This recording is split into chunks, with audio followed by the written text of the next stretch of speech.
he was also to go up to that young lady and say, hi, my name's, Austin. My name's Josh. You seem really nice. I'd like to get to know you better. Would you be up for coffee next Tuesday? And she would immediately say, one, he's not necessarily a creep. I don't know if he is or not, but he's not necessarily a creep. And I know what I'm getting into. So the thing that makes calls to action effective most of the time is when people know exactly what's going to happen when they click the button, and that makes them want to click the button.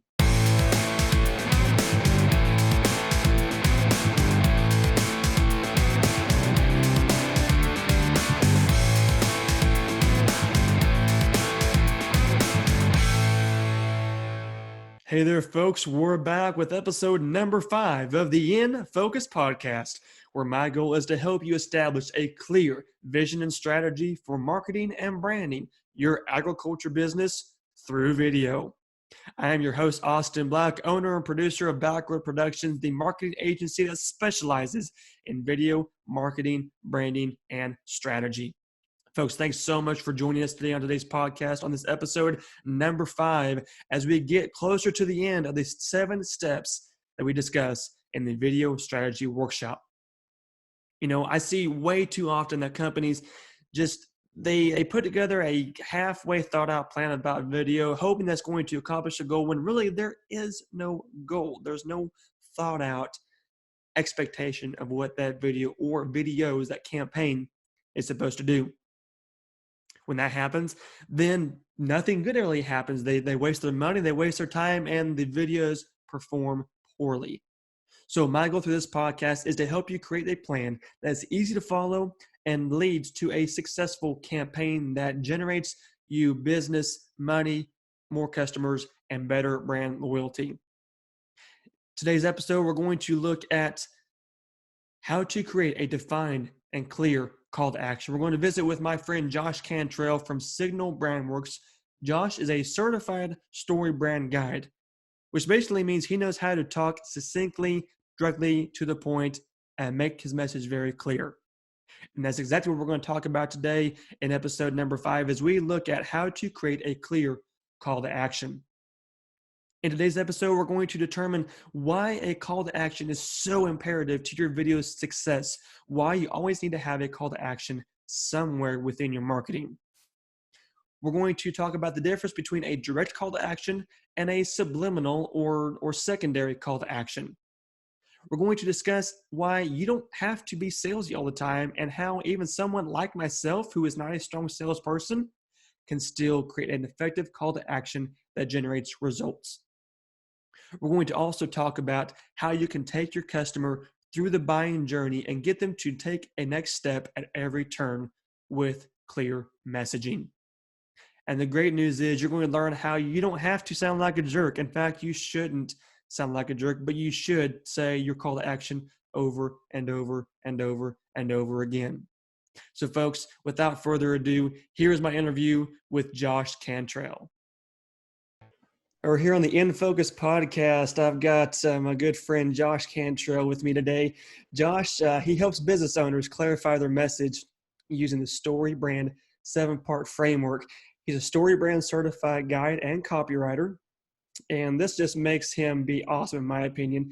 He thinks bio should be short, your message should be clear, and marketing should make you money. There is no question where Josh sits, and I'm so glad to have him on today as we look at the step in this process of creating your call to action.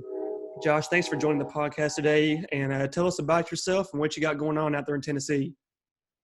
Yeah, well, man, the first thing I have going on is apparently this train that's driving by my office right now. So giving a little ambiance for the podcast here. But yeah, man, so in short, I have 4 kids, all under the age of 5. So I've got a lot going on in life, but in my business, like you said on the intro, I do a lot of like messaging and consulting with my clients. So like they come to me and they say, hey, we need help figuring out how to talk about what we do. And so I have a process that we walk them through so that at the end of the day, they've got something that's super clear, super helpful, and they can feel like confident and proud talking about themselves. And they've got like messages they can use to actually help them make money and help people understand what they do and want to work with them. So I do a lot of that. We do some websites, we do all different kinds of stuff. But yeah, that's kind of an overview of kind of where we are, what we do in the business. So Now, your company is called Signal Brandworks. Is that correct? that's right. Yep. And excuse me, tell me how you got started within that business, how long you've been doing it, and how you got connected with the Story Brand framework. Yeah. So I lost my job in January of 2017. It was just a really kind of fluke, weird scenario, and it was one of those pivotal points in my life where it was just like, well, where do I go next? You know, like what do I actually want to do?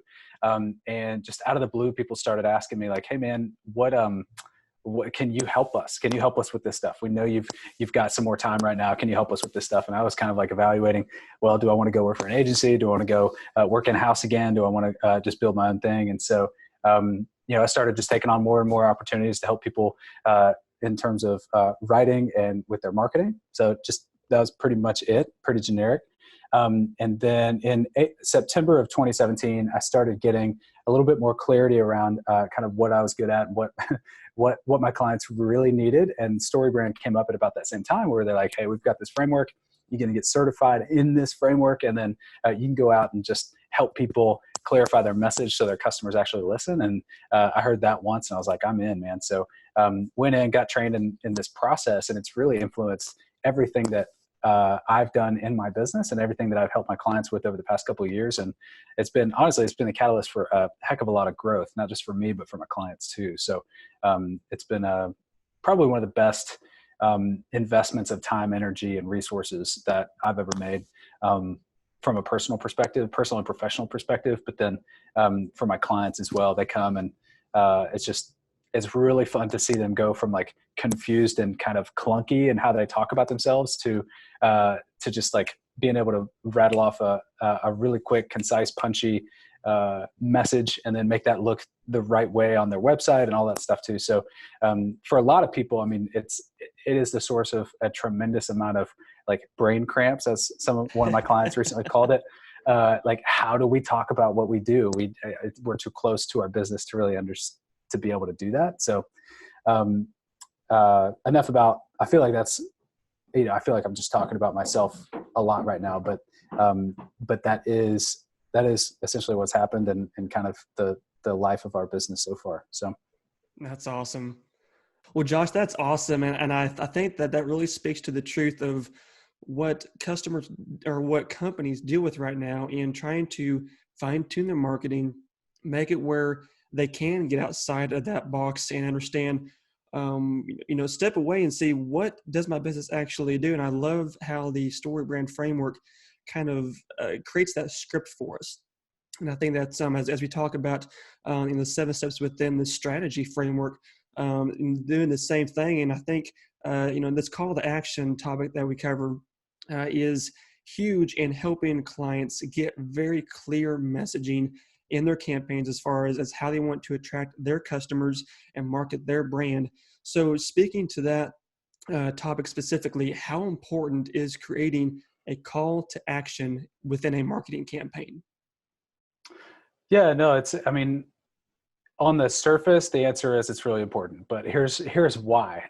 And the reason why is because if you look at how stories operate, how like fiction works and how movies work, how books work, we can take this is what the Story Brand framework is really all about, there are a lot of parallels between how stories work and how we can market successfully. Okay. So like, one of the things that happens in a story that also should happen in our marketing, is that we have to call our customers to do something or else they just won't do anything. Right.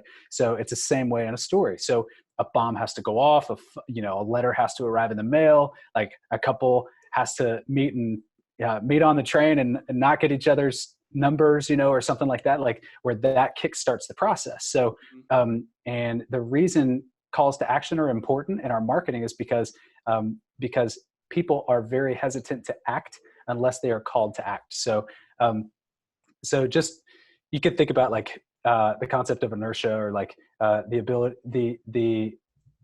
the fact that like an object at rest stays at rest unless acted upon by an outside force. It's like a law of physics. I don't really know much about physics, but I think I did pretty good at like quoting Isaac Newton or somebody on that one.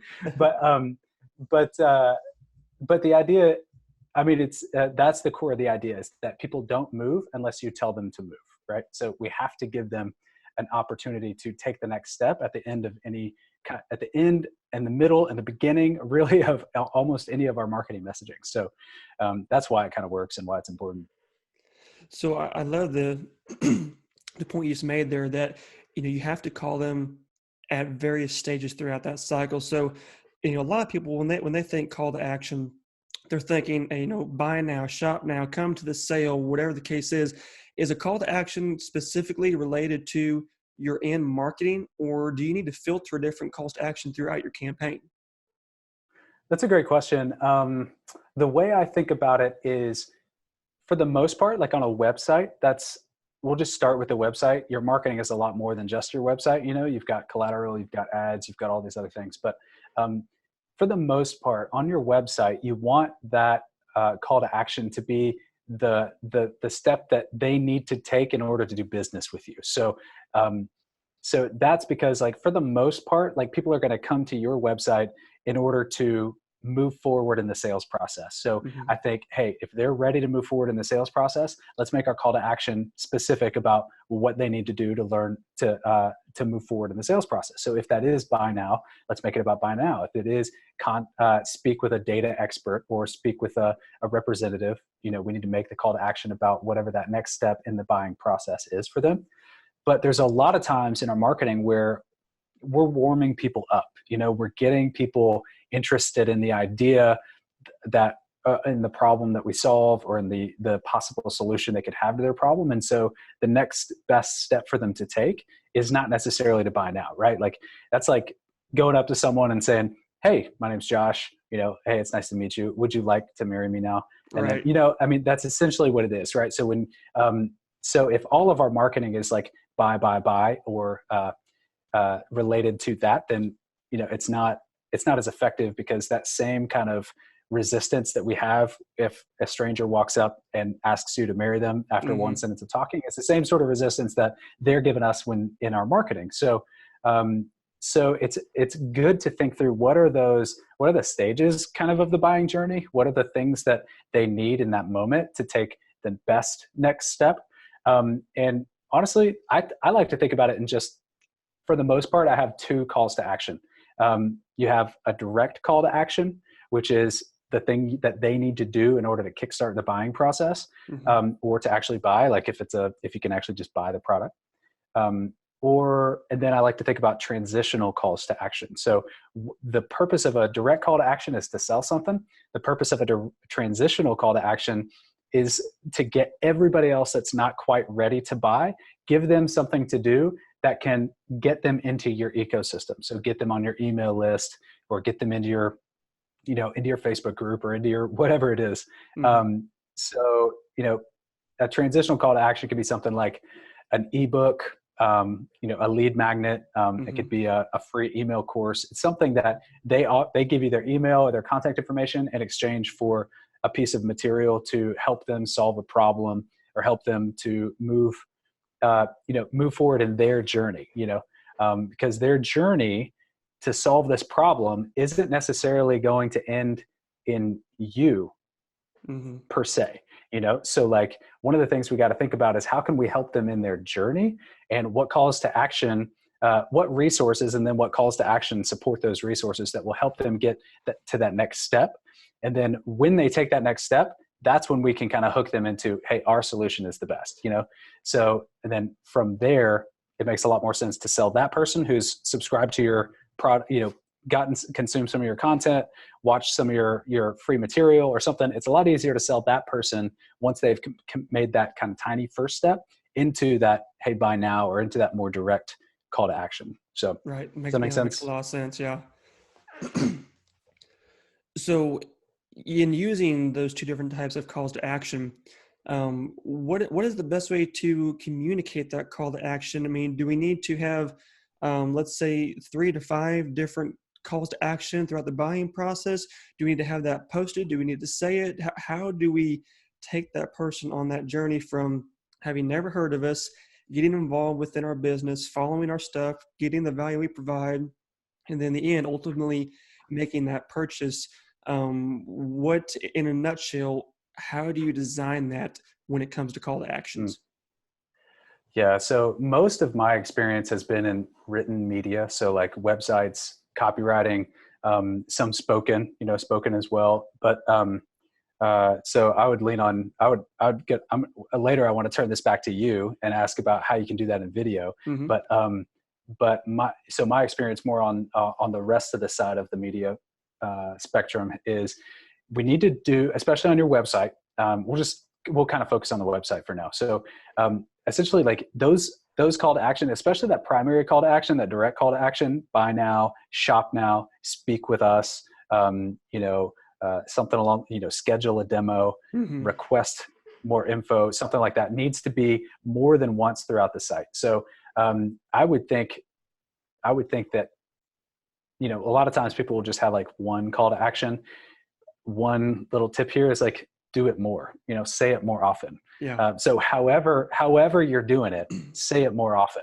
I mean, there's a place in some scenarios to just put like one very singular call to action. Like at the end of a lot of videos, I've seen, hey, do this. But like you'll also watch YouTube videos and, people will say, hey, click this button in the top right corner right now to get more Mm-hmm. information on this thing. So like whenever it makes the most sense, when people have a question about, like whether they have a question or after you've made a really great point, or you've kind of made your case for like why the solution is the best, or why whatever you're asking them to do is the best thing to do, then that's when they need to know. And one other tip for websites is make sure that that top bar scrolls with you as you go down the page, so that Mm-hmm. call to action stays with them no matter where they are, so that when they're ready, after they've read enough, or after they've seen the thing that helps them know that they are ready, they're ready to push the button, and they don't have to go looking for it. Yeah. So one of the problems that I see a lot with calls to action is that people, they hide them, or they make them so vague that that people don't know what action to take. Right. Like Get started. get started. Start your journey. Like, I don't know, Yeah. get inspired, or even contact us is a little vague. Contact us is a little vague sometimes, Yeah. because it could be like about so many different kinds of things. So I prefer something that's like schedule a demo, request a quote, something that's very direct to like what you actually want them to do. So Yeah, that makes complete sense. And it's something interesting too that, we'll get to this in a later question, but making it obvious, we, as business owners, we think that our call to action is obvious, that people should buy our product, purchase our service. They're there for a reason. They know what they got to do. Just, we present the value, we present the features, and they should do it. And as you will know, the bottom line is, if we don't tell them to actually do it, if we don't push them over that edge and make them understand this is what has to happen in order for me to have this result or find the success or be a part of this tribe, then they're just going to sit there and basically wait until till you give them that nudge. Do you that's a good ever point. have companies that are kind of stuck in that spot of, well, they came to our website, all they got to do is click the contact us button and we'll get the conversation started? How do you handle that? Well, I mean, to me, that's indicative of a couple of different things. For one, it could be that they haven't actually defined the sales process, right? So they don't know what the best next step is, or they don't know what the actual the appropriate deliverable would be for someone who's ready to go, but not quite ready to go, or ready to go, but doesn't know what to do. So I encourage people to think about like, what actually is your sales process? Start from the very beginning. If someone is going to get started working with you, what is the first thing they have to do? Well, they have to contact us. Okay, great. So let's think a little bit more specifically. And that word specific is a really helpful thing to keep in mind as you're thinking about calling someone to action. Because if I were to say to you, hey, Austin, you need to lose weight, go work out. Like, you obviously don't have a whole lot of weight to lose, so I can say that example. But if I were to say something like, hey, Austin, you need to lose weight, go do 30 push-ups in the next 10 minutes. And you're like, okay, that I can do, so like that's the equivalent of what we want are the specificity we want to bring to calls to action most of the time, caveat most of the time. Right. Because in that, like if I were to say request a demo, that's going to be a whole lot better than something like meet our software, right? So like request a demo is very specific. They know exactly what they're getting into.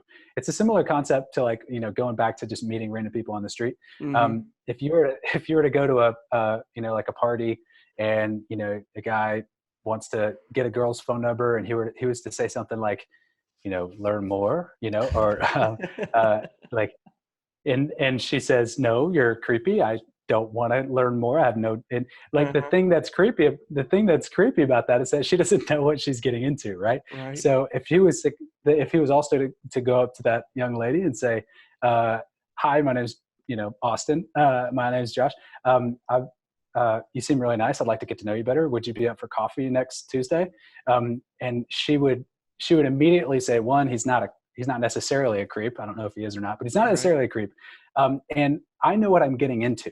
So the thing that makes calls to action effective most of the time is when people know exactly what's going to happen when they click the button, and that makes them want to click the button, right? Mm-hmm. Well, all the rest of your marketing supports them wanting to click the button, but it's a lot more effective when they can know exactly what they're getting into. So the counter to that is they know what they're getting into, and then if they don't know what they're getting into and they click that button, you end up getting a lot of people, you push people away who could potentially be good leads. Like if you were to do just learn more, I don't want to learn more. I want to buy, I want to move forward on this process. So you're potentially losing people that could take that next step or might want to, while also inviting a lot of people that aren't probably right for that conversation yet. So like, I talked to some people are like, hey, I've got so many leads, or I don't have enough leads. I can't imagine having enough leads. So they just want as many leads as possible. But as soon as you start getting a bunch of leads that waste your time, leads become less important, and it becomes the quality of the lead. So, so I always encourage people, get very specific about what you're going to ask them and make it the appropriate next step for them in the buyer's process so that you get better leads. And so you get better leads. So with this question in mind, then, as we look at communicating those calls to action, you mentioned before, you have direct calls to action, you have subliminal calls to action as you transition that buyer through the cycle. In regards to video specifically, do we need to always be verbally indicating our call to action within the videos or within the campaigns that we're running?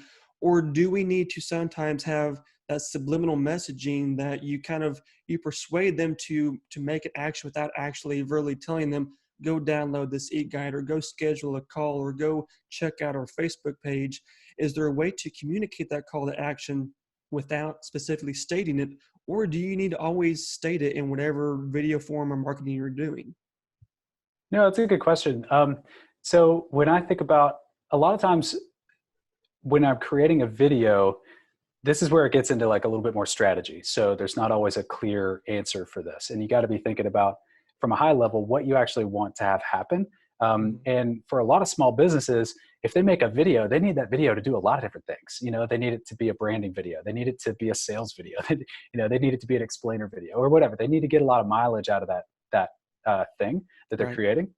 And so what I'd recommend people do most of the time is if it's like a branding related video, or it's not a very specific purpose for that video, like for instance, purchase a ticket to this event, say that if it is very specific and you know exactly the purpose of the video, say what you want them to do, show them what to do, and then say what you want them to do again, So like, I would encourage people, like, say it multiple ways if you're very clear on what call to action you need them to take. If you're not entirely sure, you can hint at things like working with us or scheduling a call without necessarily saying scheduling a call. You could say something like, in the script of the video, you might be able to say, when clients schedule a call with us, they're often concerned that they're going to get cheated. They're dealing with problems like getting cheated out on a price, or like getting undercut by competitors on pricing, or running out of fluctuations in the market, changing the price of my resources or whatever it is. So just hinting at what you want them to do can make that final call to action make a lot more sense, and just have some context for that. You're like pre-framing them for the action you want them to take. So, but if I've got a video that's pretty generic, I want it to do several different things potentially, I will just make the video and then at the end put in a different background, or a different, a slide or a different call to action that's just written, So that's one tip. And I'm sure you've probably got a handful of tips or tricks that you use for videos and stuff like that too. But that'd be one thing I would consider doing. Can you use can you use the same call to action for the same response, or should you vary that call to action for each client involvement that you want to do? And I guess what I mean by that is, let's say that you have a campaign where you're trying to market a certain product, and you want to hit the audience, a few different ways. Maybe you have a couple different versions of the video you're running, or you're doing video combined with print or digital, or whatever the case is. Mm-hmm. Do you keep your, buy it now? Is that your call to action across everything? Or do you switch it up towards buy it now, or, shop now, or whatever it is? How uniform or how varied can you be in a campaign like that, where you want them to all do the same thing, but you're going to be hitting them at different points? Yeah. So if you're hitting them at different points, I think it's okay to switch up the call to action. So, and it's also good.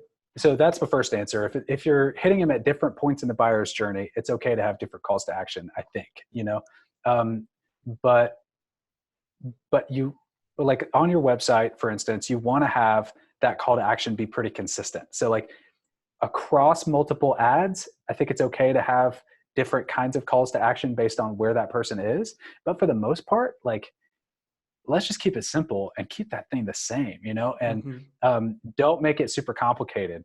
Like it doesn't have to be very complicated. Like because one of the advantages to being very clear and repeating what you want want them to do is that people understand what you want them to do, and they're more likely to do it. So, right. So you want to make it's okay. Like the more we switch it up, the more options they have to be confused. Yeah.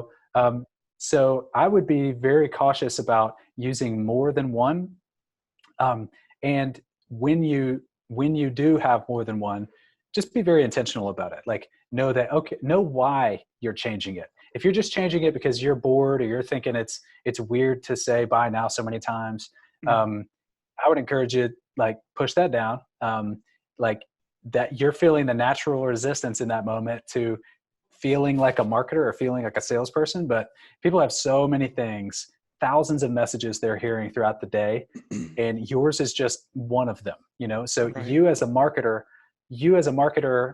feel like you're being overbearing and overwhelming, but really, as soon as you start feeling overbearing, that's when you finally start to be getting clear. You know what I mean? That's when people finally start to be hearing you for the first time. And because of, you say it 15 times, you feel like you've said it 1,000 times, and they've heard you twice. Yeah. And that's, you know what I mean? So I think it's good to be consistent. And folks, if you've gotten this far through the podcast and you're thinking, I just need to sign up myself for this workshop, there is so much good information here, I need to have some help figuring out my custom video strategy. Good answer. Well, hey, if you're interested in getting that custom outline designed and built specifically for your business, then do sign up for our video strategy workshop.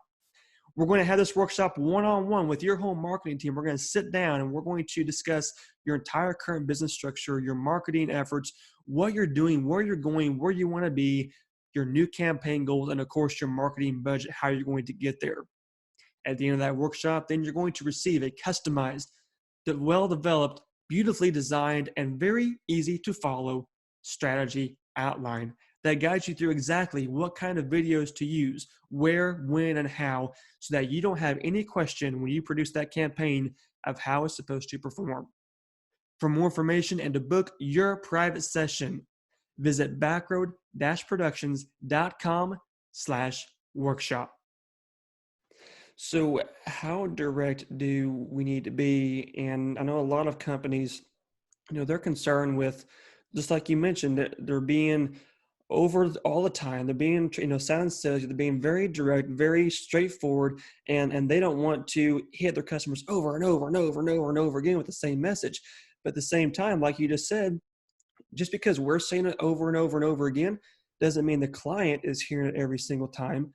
So how do you guide brands to get that mentality of maybe even as specific as the words that you should use in the call to action, but also just the idea of making that call to action be direct enough and clear enough without them feeling like they are just being a constant pushy salesperson with that marketing message?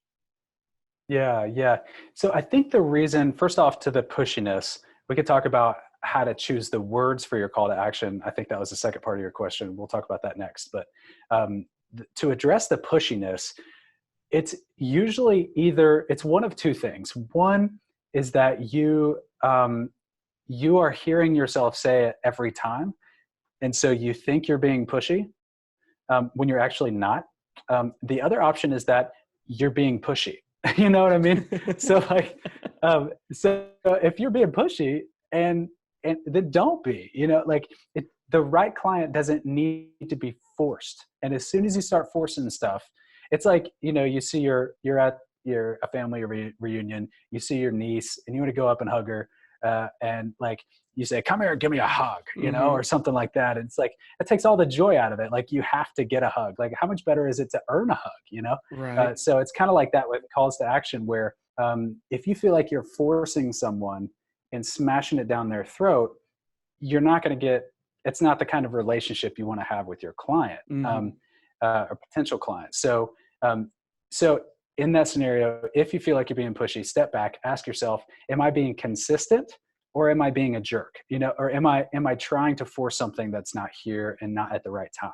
Yeah. So that could be a helpful way to think through that, Yeah, that's great, and something that even helps me. As I'm not a true salesperson. I'm more focused on relationships and serving, which is essentially what sales is built around. But it's like you always have a hard time just being forthright and always having that same direct call to action of come do business with me in some regard, some way. I think that's a great Yeah. analogy of understanding. Do you feel like you're being that pushover salesperson that's always telling them the exact same thing, even when they haven't done business with you for the last 2 years? Or are you, connecting with them and just reminding them, hey, this is what I want you to do. This is what I want you to do. This is where you're supposed to go to do this. This is how you get this done over 3, 4, 5 month time period. That's a great analogy to really understand how to measure that. Yeah. And one additional thing to add on to what you said, something you said sparked something here where what you don't want to do is just tell people an arbitrary next step, right? Like you want people to sometimes, all right, what I mean by that is sometimes what they're looking for isn't necessarily your solution, but it's an answer to their problem. So that's a little bit of a weird way to say it. So like sometimes our calls to action, we need to position them not as like, hey, do me this favor, or hey, do this arbitrary thing, but it's like, get an answer to your problem, like this thing that I'm telling you to do is the answer to your problem. If your direct call to action is not a legitimate answer to their problem, then it's the wrong call to action. So like in that scenario, it's almost like, hey, you're thirsty. Here is a sign that says where the vending machine is. You know what I mean? Like your call to action can be, so as you're thinking through and you're trying to evaluate whether you're being pushy, another way to not be pushy or not be overly salesy is to position your call to action as an answer to their problem. So, so it could be like one of the ways you can vary that the way you talk about that, all the stuff leading up to the call to action itself can change, So like you could say, hey, you know how like it's really frustrating when competitors come in lower price, they've got scale that you don't have, and they cut your price, they cut your costs, and there's no way you can compete with that. Well, here's a process we have in place that can help you do that thing. Schedule a call now to get the solution to that problem. So like, schedule a call now, we say that all the time, or Right. go to this link, www. That can stay the same, but how you position, how they get the answer, how they use that call to action to answer their problem, all that is where kind of the artistry can come into play. And you can have a ton of different videos and a ton of different things where that one call to action stays consistent throughout them. Yeah, that's awesome. So with that in mind, walk us through some of the different verbiage that you think is effective in those call to actions to still make it clear, but maybe whether it's directive or subliminal or whatever we're dealing with, how can we word things? Yeah. So let's just talk about the direct calls to action right now. So the first, maybe it's better to compare them. So like, get started, contact us, and learn more. Those are the things that most people say that aren't, or explore or something like that. Those are vague, not really clear about what you want me to do. Contact us is pretty good, but so I'm not totally opposed to that one. But request a quote, schedule a meeting, book a call, buy now, speak with an expert. All those things are much more specific, much more clear. And those are good examples of things that weigh the kind of language that you need to be using in your calls to action. So, and then I think you had the other thing that you mentioned was, we talked about the direct calls to action just now, but the other thing was transitional calls to action, or like lead magnets, or free things you want people to download, or videos you want them to watch. The key thing to keep in mind is, I guess, a couple of things. One, you want to make it very clear what you want them to do. Like watch video. Learn more is even a good good thing if it's in the right context. If it's like, learn more about my company, that's too broad and too vague. But if it's like, hey, we have a solution for ensuring that the maintenance plans for your vehicles and your plant equipment are always up to date, and everything, you're not wasting money on stuff, and you can really optimize your costs. Learn more about this product. Like, that's an okay call to action because the context is really specific. Does that make sense? Absolutely. So you can use a little bit looser language there if you really just want them to learn more. Now, the other thing about transitional calls to action, like lead magnets, or download free things for download, I always just like to say, like, free download, and that, like, download now as the call to action, or give me my ebook, or get the ebook, something like that. Sometime one thing to experiment with is like, do personal pronouns, like get your, or get my ebook, or get my thing, or schedule your call. Does that change the effectiveness of that button? Most people aren't doing enough volume in like traffic to their website for that to really make a difference, but it's something to play with. Like, and it gets to the bigger point that we need to be testing these things. So, so if you've got a website, like, test what works better, leave everything the same and just change the text on the button and see if that works, see if that helps. So yeah, for the transitional calls to action, make it direct about what they're going to get, or, and then potentially experiment with including things like get my this, or get your that. That's awesome. Are you going to adjust that depending on if it's a marketing or a branding campaign? Are you using more subliminal calls to action during your branding versus directed marketing, or vice versa? Or does it even matter? Are you going to try to always have the same type throughout those campaigns? I think for the most part, most small businesses, which I think are probably the majority of people that listen to the podcast, for the sake of this conversation, you need to not be worried so much about branding, like, in terms of like just getting your logo out there, that kind of, your name. You need to be thinking about marketing, which is, how do I create opportunities for sales? And if now it's okay to have some branding, but like, for a small business, I would say do branding through marketing, which just means the difference is just call people to action, like tell them to do something. And so for the most part, if you're a small business and you're not, a massive, you're in the low $1 to $3 million range, I would probably say for the most part, let's focus on just getting our message out there and what we want people to do. Yeah. So in that scenario, I would say, yeah, always be giving them a next step. And it doesn't have to be by now, it could be, hey, you're interested in this topic, go to this, watch this video, or go to a special URL that has more information that can really sell them on that topic. So anyway. Oh, and I love what you said, always give them the next step, always be leading them on that journey. You never expect them to know what they're supposed to do after they watch something. You have to provide that guide and provide that map to them. I think that's a great point to remember. As we kind of wrap up today, like 2 more questions I got for you. One being, what is the biggest mistake that you or your clients have experienced when it comes to creating and distributing a call to action within your marketing campaign?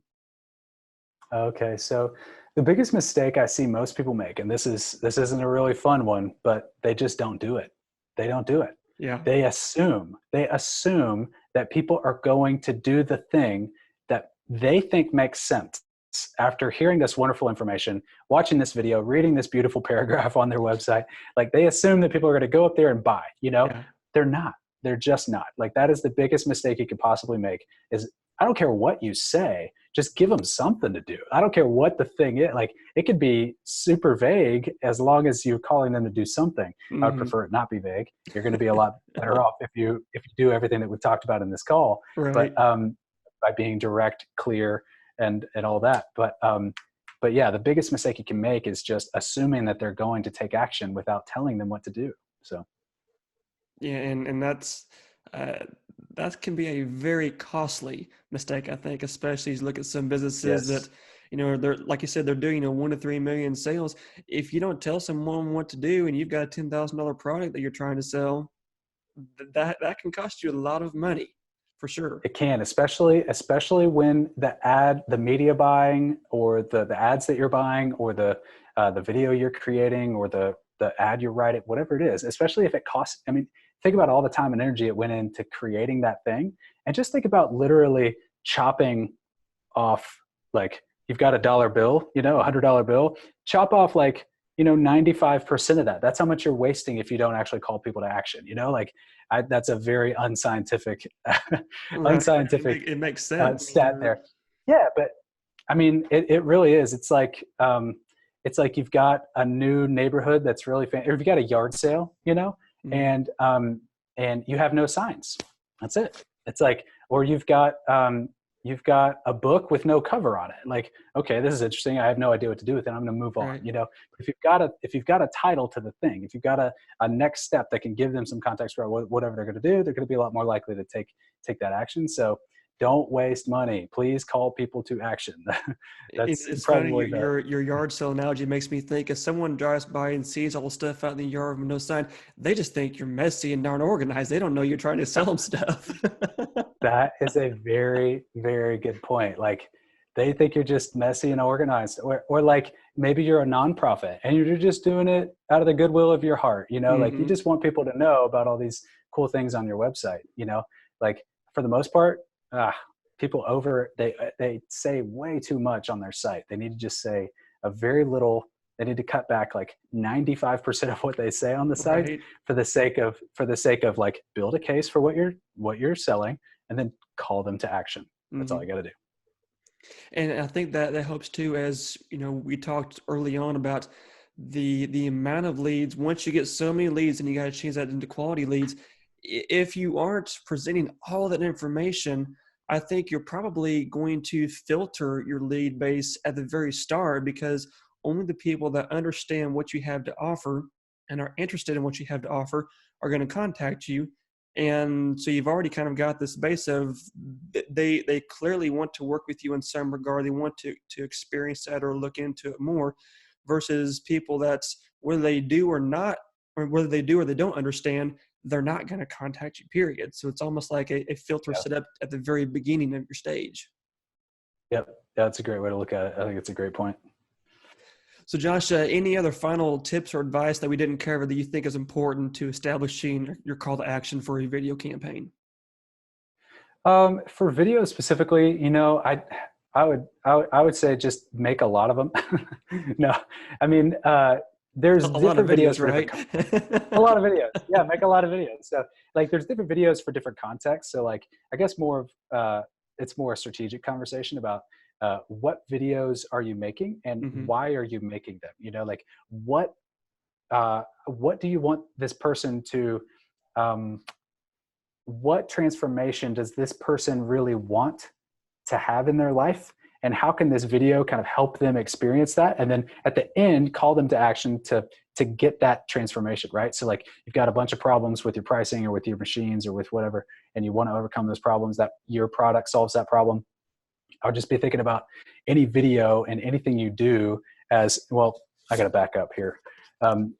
My call to action, I'm going to have two today. I'm going to break my own rule. I'm going to give you guys two calls to action. Number one is read the book, Building a Story Brand by Donald Miller. It's this entire framework. This is just one part. What we've talked about it today is just one part of a very simple, easy to understand marketing framework that will change your business. I promise. It is so helpful, so clear and easy to understand. You'll finally know how to talk about what you do, so you're not saying stupid stuff.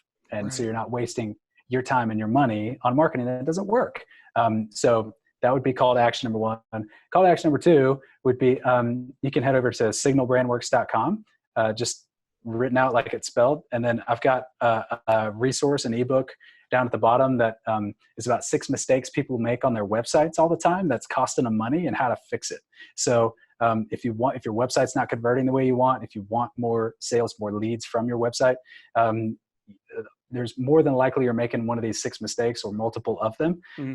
And so check that out. It's super free. I'm not selling anything. Obviously, if you want to buy something, I can probably, offer you something, but Right. it's just a free resource that might be really helpful to take this step a little bit further and try to see how it applies to not only videos, but their website and the other marketing collateral they've got going on, That's awesome. so. Yeah, we'll be sure to include those in the show notes. I love that story brand book. I'm this close to finishing. I'm right there on the middle. And it's Oh been yeah. just an eye-opening book. Donald did an outstanding job putting that framework together, and of course, communicating the framework in a way that any business can implement, no matter what you're selling. There is a very strategic, very uniform process to doing that. And like you say, there's so many people, they make mistakes they don't even know about it. So understanding Mhm. where you can improve and where you can get better in your business is only going to make you more money. And I love, I'm may have to steal your line about, creating the transformation and what your customer is supposed to do. I love how you worded that. And I think it's something that, as we look at taking clients not only on a buyer journey period, but specifically through video, I mean, the whole purpose is to solve their problem, to provide that solution, and to create that transformation in them so they know how to make their life better. And, ideally that is by doing business with you. But either way, you are helping them understand how they can improve their life and how you can help them do that, and where to go for the next steps. I think that's a great way of putting that. I really appreciate that. Yeah, it's awesome, man. Well, Austin, it's been a lot of fun, man. Thank you so much for having me on. You bet. Thanks for being here, Josh. Well, folks, I don't know about you, but I feel relieved after listening to that episode and that interview. Like I said, I'm not a salesperson, but I feel like I can effectively communicate a sales message to my customers. And I hope that you do the same as well. Hope you understand the importance of creating that clear and concise call to action, repeating it over and over and over again, and knowing that you do have to say it over again to be effective. Folks, for more information about the resources talked today in the episode, about the Story Brand book by Donald Miller, or about the free guide about websites that Josh has to offer, visit the show notes page at backroad-productions.com/podcast and check out episode number 5. Folks, thanks so much for tuning in to today's episode, and we'll see you next week on the In Focus podcast.